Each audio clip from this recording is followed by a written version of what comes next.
தமிழக வெற்றிக் கழகத்தின் உறுப்பினர் சேர்க்கைக்கான பிரத்யேக செயலி அறிமுகப்படுத்தப்பட்டது. இதனை அந்த கட்சியின் தலைவர் விஜய் அறிமுகம் செய்தார். சென்னை பனையூரில் நடைபெற்ற கட்சி நிர்வாகிகள் கூட்டத்தில் தவேக மாநில, மாவட்ட நிர்வாகிகள் கலந்து கொண்டனர். இந்த கூட்டத்தில் பேசிய தவேக தலைவர் விஜய், இதற்கு முன்னால் தமிழக அரசியலில் நடந்த மிகப்பெரிய 2 தேர்தல்களைப் போல 2026 தேர்தலும் அமையப்போகிறது.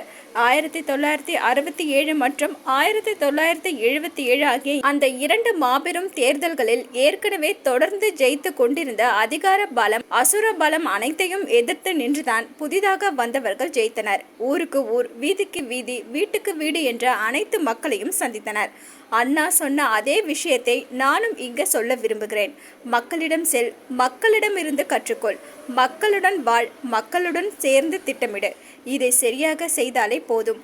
அதனால்தான் இந்த செயலியை அறிமுகப்படுத்துவதில் நான் மகிழ்ச்சி அடைகிறேன் என்றார்.